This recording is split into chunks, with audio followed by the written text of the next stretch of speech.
Welcome back. Tonight, we step quietly behind the canvas curtain, beyond the noise, beyond the glitter, and beyond the applause. Because behind the colorful posters and lively music, there was another world, quieter, heavier, and far more difficult. It was the world experienced by those who never asked to perform. This is the story of the circus elephant, the ones who traveled not for pleasure, but because they had no choice, who learned to stand on pedestals when they longed only to lie down, who moved from continent to continent, but never had a home. Tonight, we'll gently walk through this hidden history, from the slow swaying grind of elephant caravans, to the bittersweet story of Jumbo, the most famous elephant the world had ever known, to the hidden tunnels beneath London where animals waited in darkness, and the strange tradition of gifting live elephants to kings, popes, and generals. So, settle in. Let your thoughts drift backward, not to a stage, but to the quiet spaces in between. Let's begin our journey with the life of a performing elephant. Imagine, if you will, that you are not an audience member, but the act. You stand in the straw-lined belly of a dim boxcar. The floor sways beneath your feet. The air smells of rusted metal, old hay, and the lingering scent of other animals. The iron bar across your ankle rubs with every movement. It is still dark outside, but soon someone will shout. The train will groan to a stop, and your day, a long day, will begin again. You are an elephant in the traveling circus. You have no name of your own anymore, only the one you were given. You go by Princess or Queenie, or perhaps simply the Big One. Every morning, you're led from the car, blinking into the daylight, swaying with the stiffness of standing still too long. You will perform 3 shows today. The first is just after breakfast. Not that you eat much, your meal was stale grain and a few buckets of water. Your handler, always nearby, holds a hooked pole. You have learned to obey that hook. Pain taught you early. Your act is simple. Lift your leg, step on a stool, bow, turn in place, lie down. Applause will come, but it isn't meant for you. The clapping is for the image of you, dressed in sequined blankets with paint near your eyes. The real you. The real you is mostly invisible. Between shows, there is waiting. Waiting under canvas while the midday sun turns the tent into a sweltering oven. Waiting tied to a stake while smaller animals are brushed and fed. Sometimes children sneak near your pen. They throw peanuts. They laugh. You do not mind the children. They do not carry hooks. When the final show ends, it is nearly dark again. The ringmaster tips his hat. The crowd empties out. You are led back to the boxcar, the same one you left that morning. And as the train starts its slow journey through the night, you shift your weight again, careful not to lean too hard against the walls. The space is too tight. And so it goes. One day, then another, then another. Sometimes the cities change, but the rhythm does not. The rhythm is always the same. You travel, you perform, you wait, you travel. And through it all, you carry your memories in silence, because elephants, as they say, never forget. But no one asks what it is they remember. If you've ever heard of one circus elephant in your life, chances are it was Jumbo. But Jumbo's story didn't begin with fame. It began as so many animal stories of the Victorian era did, with separation.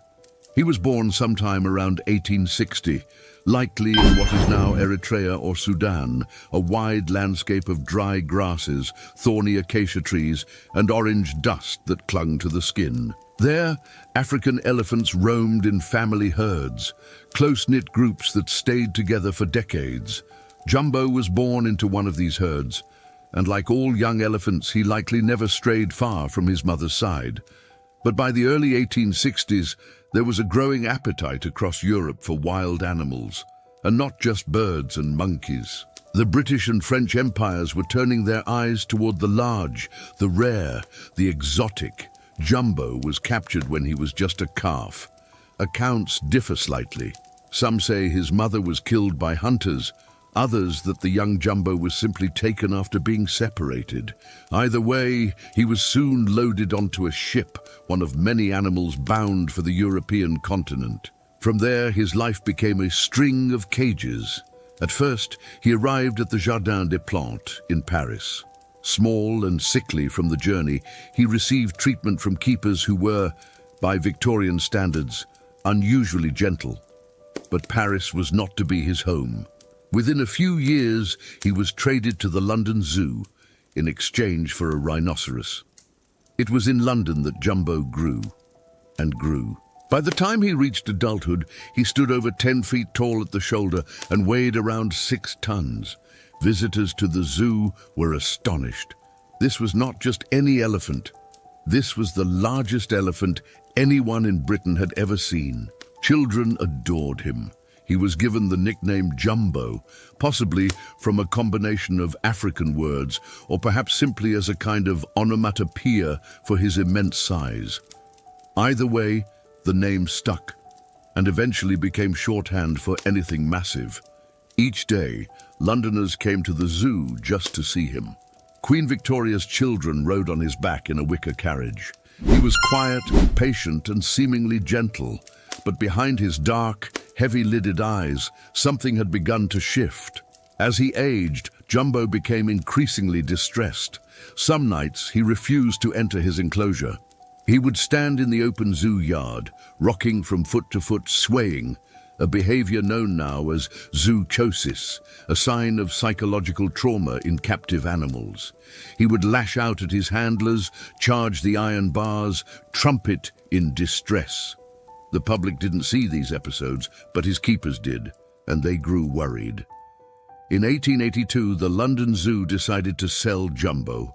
The buyer, Phineas T. Barnum, the infamous American showman and circus magnate. Despite protests from the British public and even petitions in Parliament, Jumbo was crated up and shipped to New York. The crate was specially built, weighing over 6 tons on its own, and was dragged through the streets by teams of horses. The voyage took nearly 2 weeks. The seas were rough, and Jumbo, already panicked by confinement, reportedly collapsed more than once during the trip. But he arrived in New York to a hero's welcome. Crowds lined the streets. Barnum declared him the biggest beast on earth. And then, Jumbo became a showman. He was taught to perform simple routines, stand on platforms, walk in circles, parade through towns with banners on his back. Night after night, he was the star of the show, the main attraction. But still, he swayed. He rocked. He remained always uneasy. And then came the end. In 1885, while the circus was traveling through Canada, Jumbo was walking along a railway track when an unscheduled freight train appeared. He was struck head-on. Witnesses claimed he tried to protect a younger elephant by taking the blow himself. Whether that's true or not, we can't be sure. But we do know this. The mighty Jumbo died that day. His body, torn and bloodied, was mourned by thousands. Barnum, ever the showman, had him taxidermied and continued to display his hide and bones in sideshows for years. And yet, even in death, Jumbo remained a symbol, a mixture of wonder and sorrow, majesty and loss. He had become the very idea of the circus elephant, large, lonely, and trapped. Imagine the quiet of a circus tent before the crowd arrives, soft sawdust underfoot, the creak of rigging ropes above, the low shuffle of animals moving in their stalls. Now, imagine being an elephant inside that tent, intelligent, confused, and preparing once again to perform tricks that no elephant would ever choose to do on its own. To understand how circus elephants were made to perform, we must explore a world behind the curtain, a world where training was not about partnership or reward, but about dominance. In the 19th and early 20th centuries, elephant training was often based on what's known as the breaking method. The very word implies what it intended, to break the elephant's will. Trainers believed that in order to make such a powerful animal obey, they first had to make it submit completely. The process began young, ideally with juvenile elephants, easier to manage, less able to resist. In some cases, these were wild-caught animals still adjusting to captivity. Others were born into circus stock, never having known freedom. The initial phase often involved isolation, separation from herd, from sound, from touch. Elephants, so deeply social, found this distressing. Alone, confined and confused, they became more vulnerable to the next phase. That phase was often based on control through tools. The most infamous of these was the ankus, or bullhook, a steel-tipped rod with a curved hook on one end. Trainers used the bullhook to apply pressure to sensitive areas, behind the ears, under the chin, behind the knees. A sharp poke, a hook, a yank. To an elephant, these were not small nudges. They were painful, sharp corrections, teaching them which movements brought pain and which brought its absence. When elephants hesitated, they were pulled. When they resisted, they were struck. Not necessarily in fury, in fact, quite often with calm, practiced detachment, but the result was the same.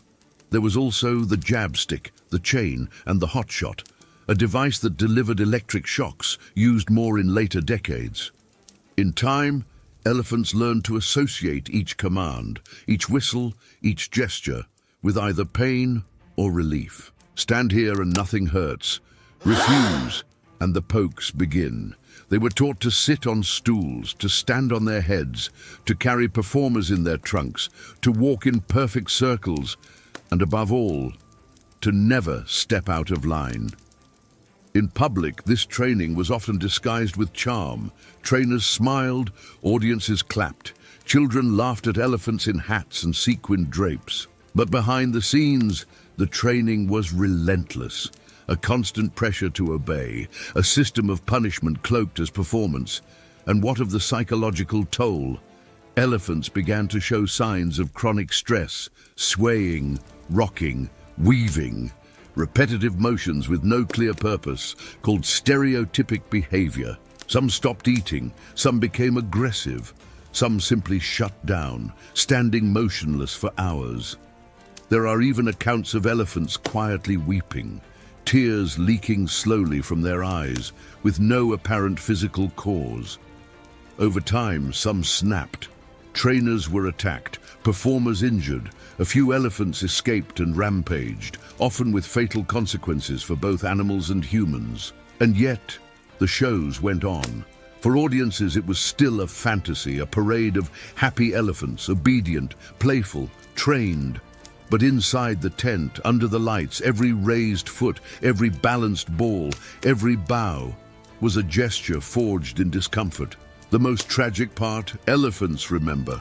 With some of the best long-term memory in the animal kingdom, they did not forget their pain.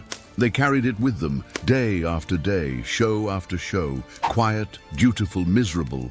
Imagine yourself wandering the bustling streets of Victorian London in the late 1800s. The air is thick with the scent of coal smoke and damp stone. Horse-drawn carriages clatter over cobblestones as the city hums with activity. Hidden beneath this busy metropolis lies a world largely unseen by the public, a secret network of tunnels and passageways connecting some of London's most famous zoos and menageries. These tunnels were not built for visitors or tourists. Instead, they served as the quiet arteries through which exotic animals moved, often in darkness and solitude, far away from curious eyes. These underground passages carried creatures of all kinds: towering giraffes, lumbering rhinos, majestic lions, and of course, the elephants that captured the public's imagination. The tunnels helped transport animals safely between zoos and private collections, shielded them from the noise of the city above, and even concealed them during times of political unrest or public panic. The tunnels were lined with stone, damp and cool, thick with the faint smell of earth and animal musk. The rhythmic sound of footsteps echoed softly as keepers led their charges through these shadowed halls. Imagine the heavy, slow steps of an elephant's feet, The faint clatter of hooves on metal platforms and the hushed murmurs of keepers speaking in low tones to calm their charges. Despite the effort to keep these animals out of sight, life in the tunnels was far from peaceful. The confined spaces and constant movement could be stressful. Some animals balked at the narrow corridors or the unfamiliar sounds of dripping water and distant footsteps. Others seemed resigned, their great bodies moving steadily forward day after day. Yet these tunnels were essential for the survival and maintenance of London's animal collections. They allowed for medical treatments, feeding and cleaning away from the chaos of the crowds. They also provided a secret escape route in emergencies, protecting both animals and people. Even today, remnants of these tunnels lie beneath modern London, forgotten by most, but a silent testament to a time when exotic animals were both marvels and prisoners of an empire hungry for spectacle. As you imagine this underground world, with its cool stones and quiet echoes, allow your mind to drift gently downward, following the slow, measured footsteps that carried these magnificent creatures beneath the city. Imagine yourself standing in a quiet town square, sometime in the 18th or 19th century. The soft murmur of voices drifts through the air, mingling with the scent of hay and dust carried by a gentle breeze. In this moment, a traveling menagerie has arrived, a moving collection of wild and exotic animals brought to towns far and wide for a rare glimpse of the unknown. Unlike the bright, bustling circus ring, the menagerie offered a quieter, more intimate experience. Cages and pens stood arranged in neat rows, holding creatures from distant lands, lions, bears and elephants, their massive forms contrasting with the delicate latticework of iron bars. For the elephants, this life meant another form of captivity. Imagine the slow, steady creak of wooden wagons as they rumbled along uneven roads.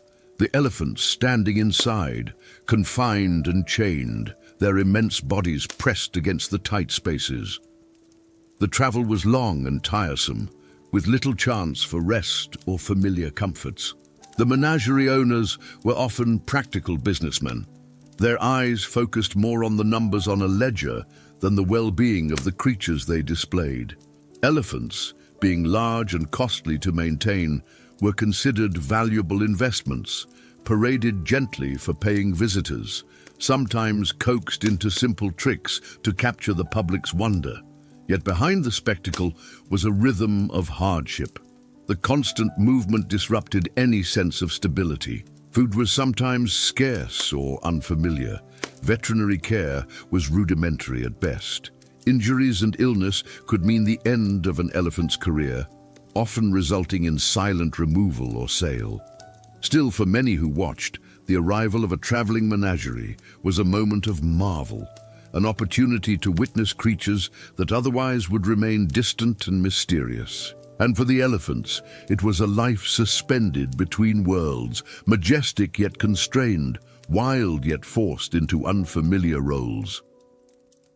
As you picture this scene, let your mind drift with the slow passage of days on the road, the rhythm of hooves and wheels, the faint trumpet of an elephant carrying its heavy burden through an uncertain journey.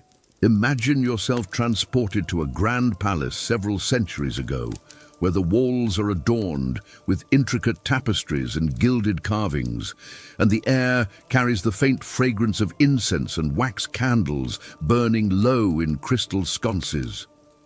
The distant murmur of a royal court fills the vast halls, a place of ceremony filled with whispered plots and quiet power plays. In the midst of all this splendor, an extraordinary sight captures everyone's attention. A magnificent elephant, draped in rich fabrics embroidered with gold thread, adorned with delicate jewels and bells that tinkle softly with each measured step.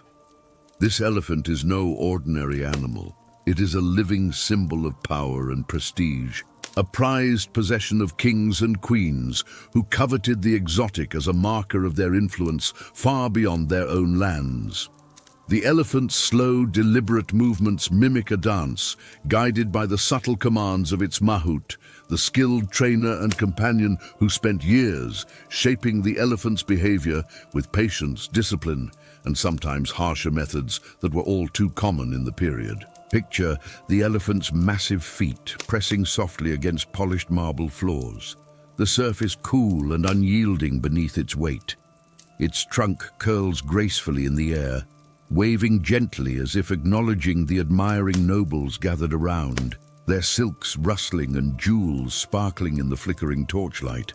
The sound of exotic instruments, lutes, flutes and drums, sets a slow, hypnotic rhythm that seems to flow through the beast's every step.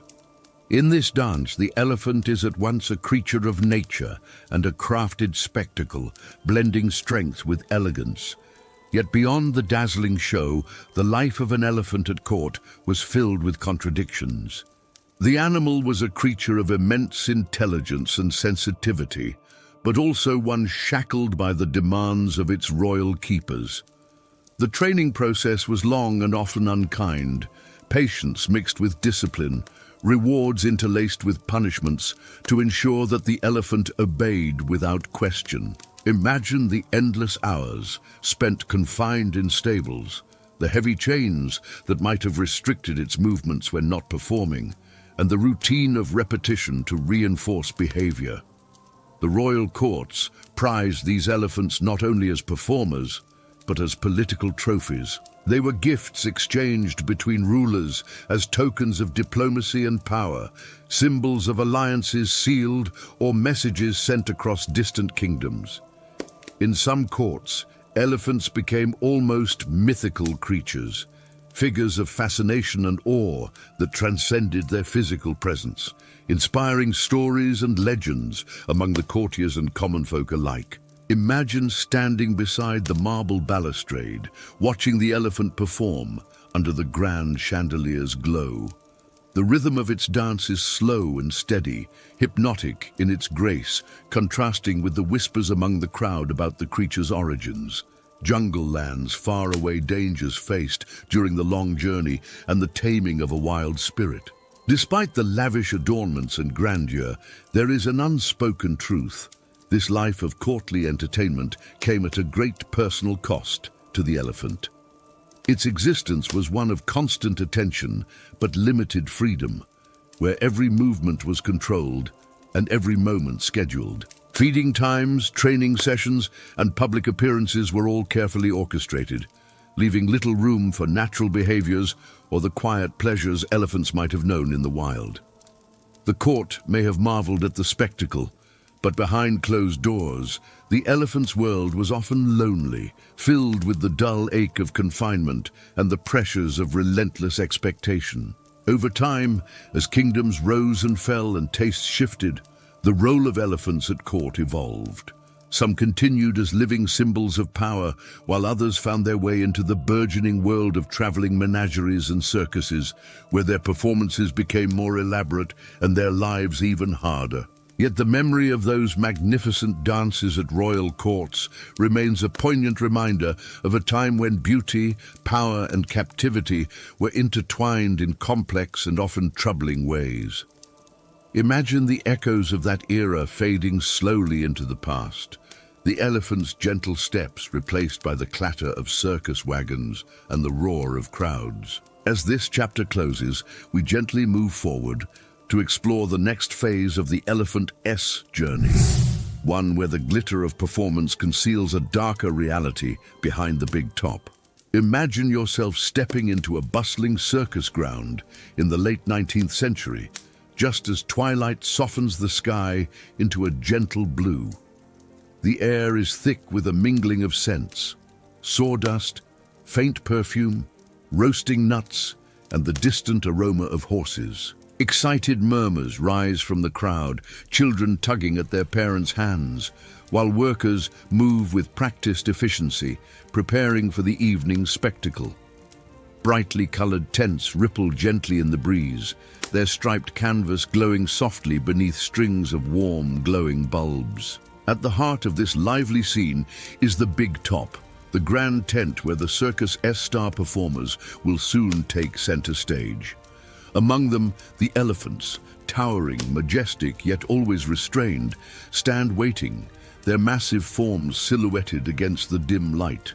Despite the excitement, there is an undercurrent of tension, a quiet anxiety beneath the dazzling surface. Circus life was a world of spectacle, but it was also a world of danger for both animals and humans.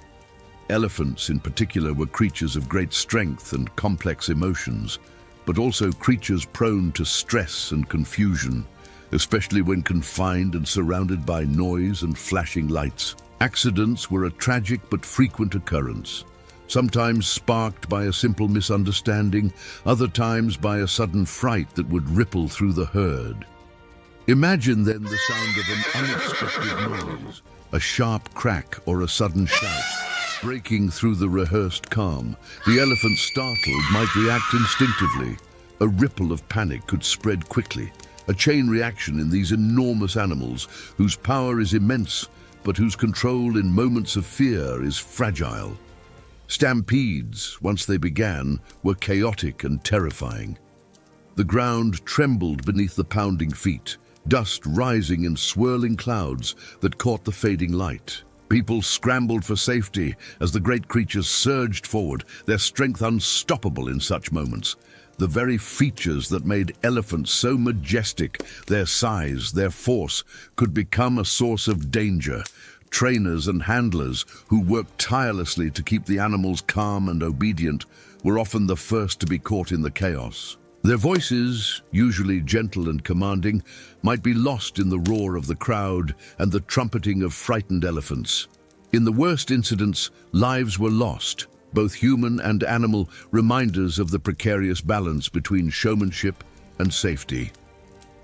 The history of these accidents is marked by a pattern of risk inherent in the Circus demands. Long hours on the road, cramped and unfamiliar living quarters for the animals, and the pressures of daily performances. Elephants carried heavy burdens, not only the physical strain of tricks and routines, but also the psychological weight of captivity and constant scrutiny. Yet beyond the immediate dangers of stampedes and accidents, there was a deeper, quieter suffering. The routines that pushed elephants to perform unnatural acts, balancing on small platforms, standing on their heads, or carrying heavy loads, often caused chronic pain and stress. The methods used to train and control them, sometimes involving harsh tools and punishments, added to this toll. Picture the slow healing of bruises hidden beneath thick skin, the quiet weariness in the elephant's eyes after another demanding day under the spotlight. Despite their size and strength, these creatures were vulnerable, their spirits often dimmed by the relentless pace and confinement.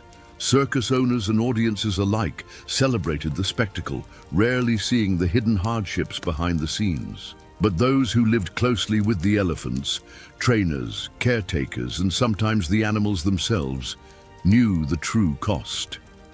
As the circus evolved into the 20th century, public awareness and attitudes began to shift. Stories of accidents and mistreatment sparked debates and led to calls for better treatment of performing animals. Some circuses introduced improved conditions, while others resisted change, clinging to tradition and profit. Now, as we gently leave behind the tumultuous world beneath the big top, we move toward a new chapter. One where the elephant's role extended beyond entertainment, becoming a symbol in the complex game of colonial power and exotic trophies. Imagine yourself transported to the late 19th and early 20th centuries, during the height of European imperialism and colonial expansion. Vast landscapes in Africa and Asia stretched before explorers, hunters, and colonizers, regions rich in wildlife and mystery. Among the many creatures that captured attention and fascination was the elephant, a symbol of strength, grandeur, and the exotic. For colonial powers, elephants became more than just animals. They were living trophies, embodiments of conquest and prestige. Possessing an elephant meant displaying dominance over distant lands and their peoples. Imagine the ceremonious gifting of a captured elephant to a monarch or dignitary, the grand parade through palace gates, and the hushed awe of courtiers who had never seen such a magnificent beast. These elephants were often far removed from their natural habitats, uprooted from the vast savannas or dense jungles where they had roamed freely. The journey from wild to court was arduous, filled with uncertainty and hardship. Imagine a long caravan through rough terrain, the elephant shackled and weary, guided by handlers who balanced between care and control. Within the aristocratic courts, the elephant became a symbol of wealth and political power. Their presence in royal menageries and exotic gardens was designed to impress visitors and solidify alliances. Yet behind this grandeur lay the quiet loneliness of an elephant far from home, confined within ornate enclosures or small spaces, removed from the rhythms of the wild. The practice of gifting elephants was intertwined with the politics of empire, where animals served as pawns in a larger game of influence and status. An elephant could seal a treaty, soften a negotiation, or act as a tangible sign of friendship or domination.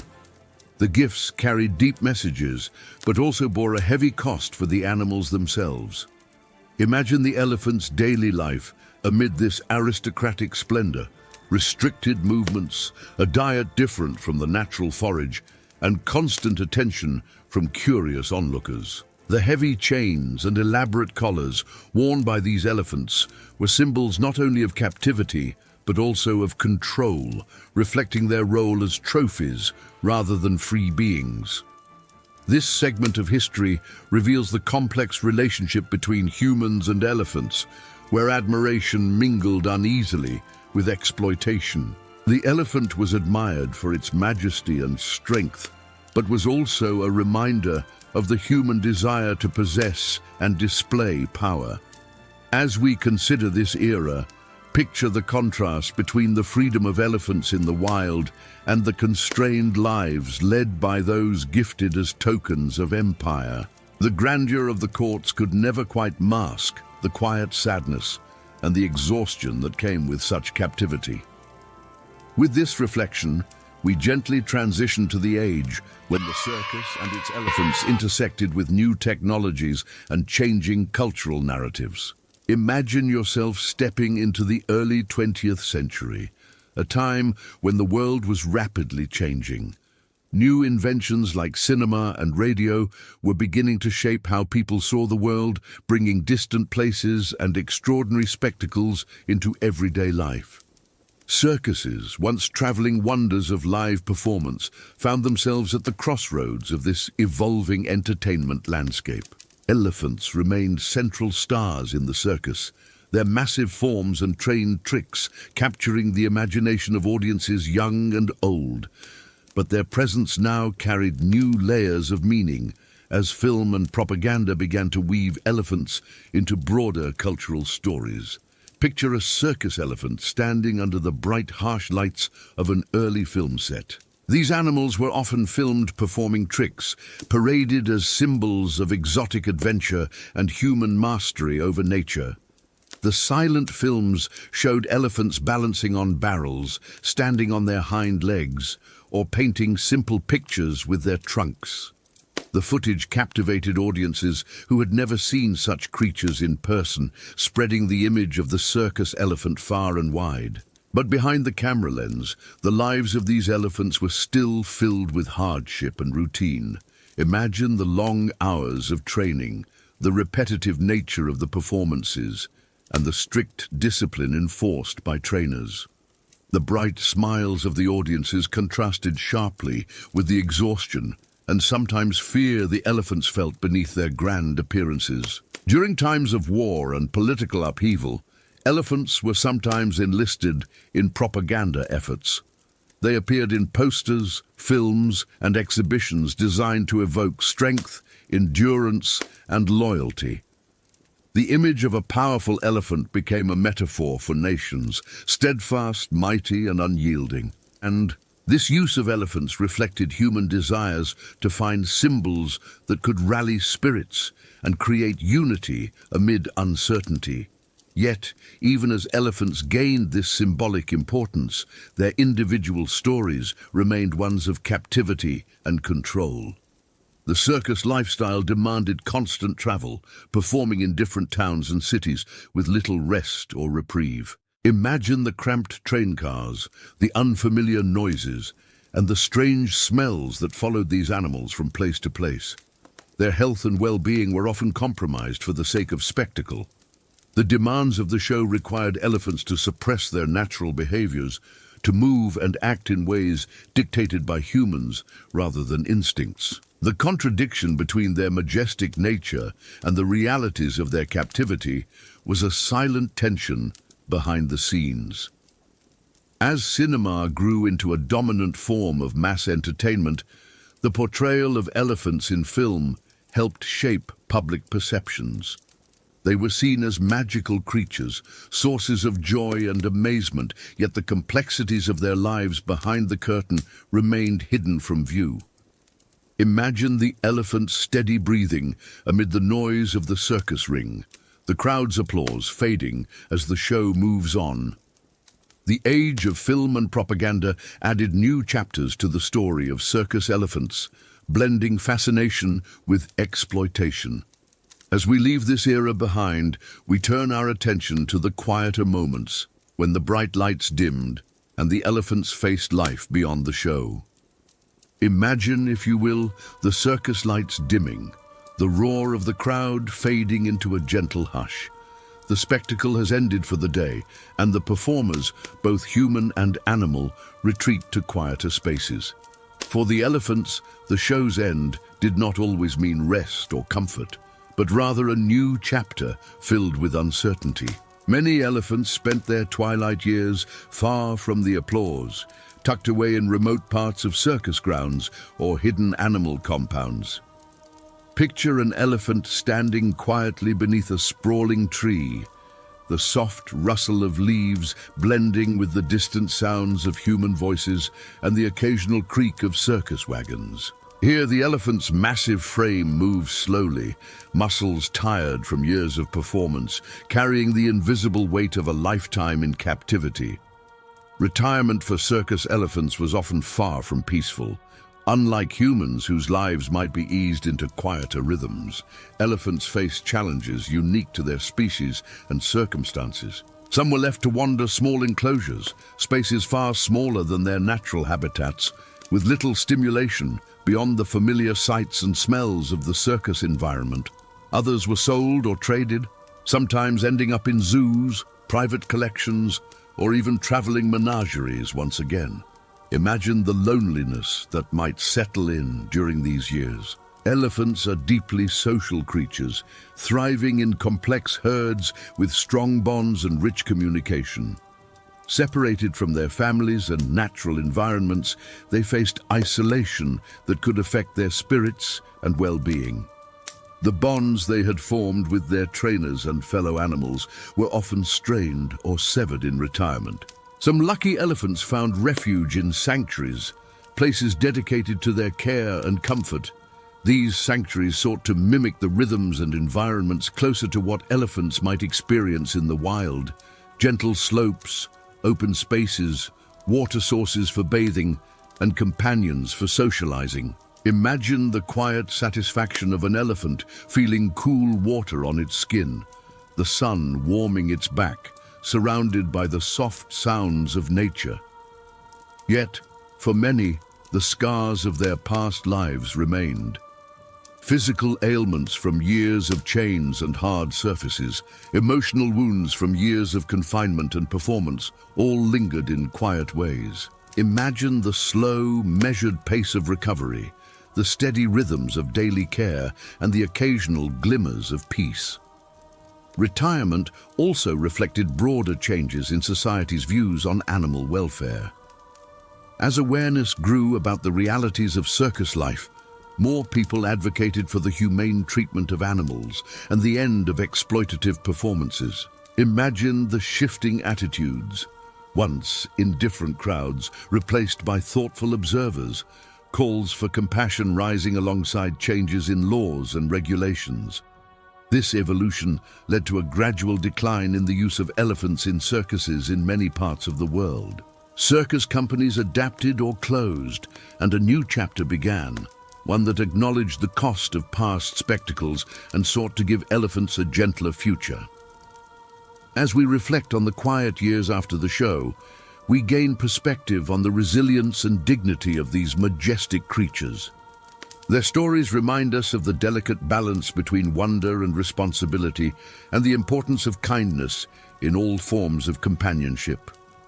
Imagine, finally, the soft evening light casting long shadows, an elephant resting peacefully far from the noise of the circus ring. Here, in the calm and stillness, we leave behind the world of performance and enter a space of reflection and hope.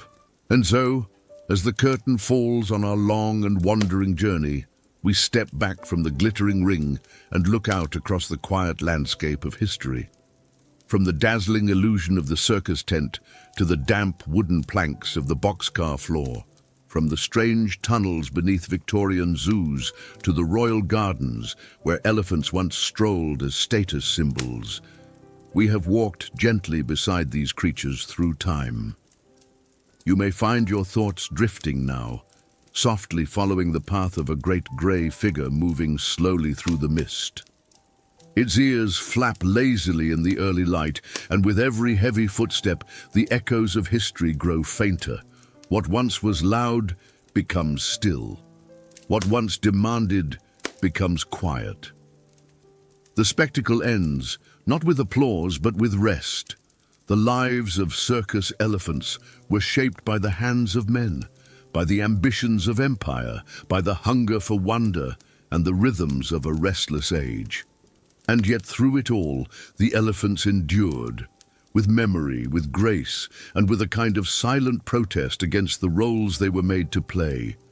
Perhaps in learning about their lives, we also learn something about ourselves, about what we value, what we celebrate, and how we treat those who cannot speak for themselves.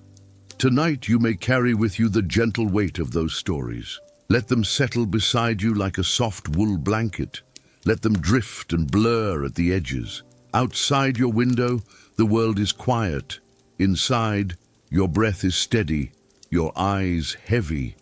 There is nothing left to do now, only rest. Good night.